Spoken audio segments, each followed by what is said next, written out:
وطن چھوڑنا امام حسین کا، حضرت ابراہیم علیہ السلام نے وطن کو چھوڑ دیا۔ پیاس حضرت امام حسین علیہ السلام کی تو 6 مہینے کے اپنے بچے اسماعیل کو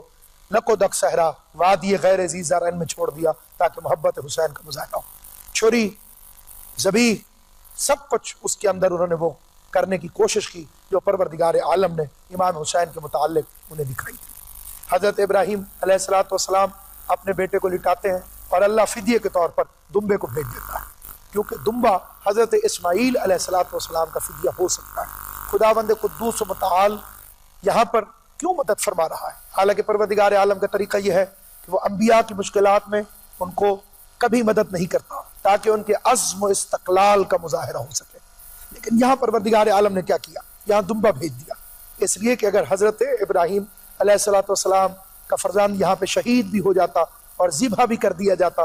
تو بھی حضرت اسماعیل علیہ السلام کی شہادت اتنا اثر نہیں رکھتی تھی کہ قیامت تک کے آنے والے انسانوں کو ہدایت کا بندوبست دے سکے۔ اللہ نے اسے آخرین کے اندر ترک کر دیا اور ایک ذبح عظیم کے اندر بدل دیا، اور وہ ذبح عظیم کا تذکرہ خود حضور علیہ السلام نے اپنی زبان مبارک سے کثرت کے ساتھ فرمایا۔ ام المومنین حضرت عائشہ کو بتایا، ام المومنین حضرت بی بی ام سلمہ کو آپ نے ارشاد فرمایا، یہاں تک کہ حضور علیہ السلام قبل شہادت امام حسین علیہ السلام حضرت امام حسین علیہ السلام پر روئے، اور اتنا روئے کہ ام المومنین حضرت ام سلمہ فرماتی ہیں کہ میں نے حجرے کے باہر رونے کی آواز سنی، یعنی حضور علیہ السلام بآواز بلند رو رہے تھے، حالانکہ اس وقت امام حسین علیہ السلام زندہ ہیں اور رسول اللہ ان کو بوسے دیے جا رہے ہیں۔ تو یہ بھی معلوم ہوا کہ رونا موت پر نہیں ہوتا بلکہ رونا مصائب پر ہوتا۔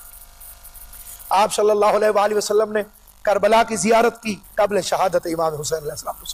کربلا کی مٹی کو حضرت ام سلمہ کو دینا یہ آپ کے معجزات نبوت میں سے ایک ہے۔ باقی امہات المومنین بھی موجود ہیں، لیکن حضور علیہ السلام جانتے ہیں کہ یہ سب کربلا کے واقعے سے پہلے دنیا سے چلی جائیں گی، لیکن ام سلمہ جو ہیں یہ واقع کربلا کے وقت موجود ہوں گی۔ یہ وہی حضرت ام سلمہ ہیں جنہیں امام حسین علیہ السلام نانی کہہ کر پکارتے تھے، اور انہوں نے آ کے عرض کیا جب 28 رجب سن 60 ہجری امام حسین علیہ السلام مدینہ طیبہ سے تشریف لے جانے لگے تو حضرت ام سلمہ نے ارشاد فرمایا کہ اے حسین ابن علی، شریعت میں آپ مجھ سے بڑے ہیں، رشتے میں آپ مجھ سے چھوٹے ہیں، میں آپ کا راستہ نہیں روک سکتی، لیکن التماس ضرور کر سکتی ہوں کہ آپ جہاں جی چاہے چلے جائیے گا لیکن عراق نہ جائیے گا۔ تو اس وقت امام حسین علیہ السلام نے اپنی نانی جناب ام سلمہ کے ہاتھوں کو پکڑا اور ان پہ بوسہ دے کے پوچھا، نانی میں عراق کیوں نہ جاؤں؟ تو اس وقت شہزادی ام سلمہ نے رو کر یہ فکر عرض کی ہے کہ حسین، میں آدھی رات کو دیکھتی تھی کہ آپ کا نانا مصلی پہ بیٹھ کے روتا تھا اور رو کے حضور علیہ السلام فرماتے تھے، ہائے عراق، ہائے عراق۔ تو میں نے پوچھا، یا رسول اللہ صلی اللہ علیہ وآلہ وسلم،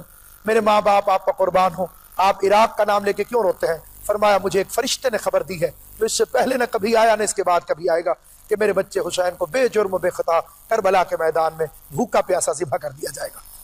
امام حسین علیہ السلام کی شہادت مظلومیت کی شہادت پہلا اپنے اندر مزاج یہ رکھتی ہے کہ آپ کی شہادت نے رسول اللہ صلی اللہ علیہ وآلہ وسلم کے فرق اطہر پر تاج شہادت کو قیامت تک کے لیے رکھ دیا، اور دوسری فضیلت یہ رکھتی ہے کہ آپ کی شہادت نے آپ کے دشمنوں کے گلے میں قیامت تک قتل رسول کی لعنت کا طوق ڈال دیا کہ اگر رسول کی شہادت حسین کی شہادت کی وجہ سے ہے تو حسین کے قاتل بھی در اصل رسول اللہ کے قاتل ہیں، اور وہی رسول اللہ کی حدیث، اے اللہ اس سے محبت کر جو حسین سے محبت کرے، اے اللہ اسے دوست رکھ جو حسین کو دوست رکھے، اے اللہ اس سے دشمنی کر جو حسین سے دشمنی رکھے۔ اور ایسی محبت کا مظاہرہ کیونکہ ایک عظیم ترین شہادت کے منصب پہ فائز ہو کر اسلام کو امام حسین علیہ السلام نے حیات سرمدی عطا نہیں فرمانی تھی، اسی لیے حضرت ابو ہریرہ فرماتے ہیں، میں نے اپنی دونوں آنکھوں سے دیکھا کہ رسول اللہ صلی اللہ علیہ وآلہ وسلم امام حسین کے دونوں ہاتھوں کو پکڑے ہوئے ہیں، اور امام حسین اپنے دونوں پاؤں سے رسول اللہ کے جسم اطہر پر چڑھتے آتے ہیں، اور جب آپ اس کے سینے کے قریب پہنچے تو حضور علیہ السلام نے فرمایا، حسین اپنے منہ کو کھولو۔ جب امام حسین نے منہ کو کھولا تو آپ نے اس پہ بوسے دینا شروع کر دیے، اور یہی وہ مقدس طیب و طاہر ہونٹ ہیں کہ جن پر چھڑی مارتا دیکھ کر قاتل حسین کو صحابی رسول حضرت انس بن مالک نے پکار کر کہا تھا کہ او بے حیا، تو کہاں چھڑی مارتا ہے؟ اس مقام پر تو میں نے رسول اللہ کو بوسے دیتا دیکھا۔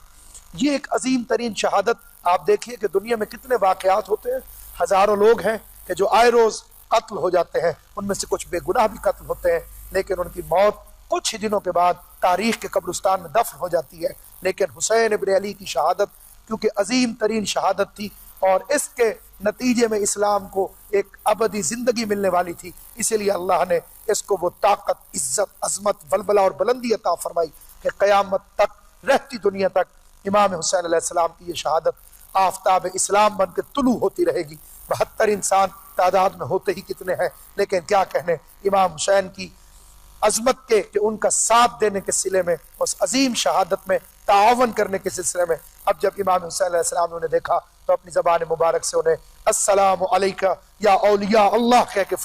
ارشاد فرمایا، تو وہ ایسے اللہ کے ولی بنے کہ ان کی شہادت آفتاب اسلام بن گئی۔ گویا وہ 72 انسان نہیں تھے، شہادت حسین میں ان کا ساتھ دینے والی انسانیت کا عطر تھے کہ جو پوری کائنات سے کھچ کر نواز رسول کے قدموں میں آئے اور اپنی جان قربان کی، اور آج ان کا ذکر رسول اللہ کے فرزند کے ساتھ رہتی دنیا تک باقی رہے گا۔ اور رسول اللہ کی حدیث مبارک ہے کہ قتل حسین کی گرمی قیامت تک آنے والے ہر مسلمان کے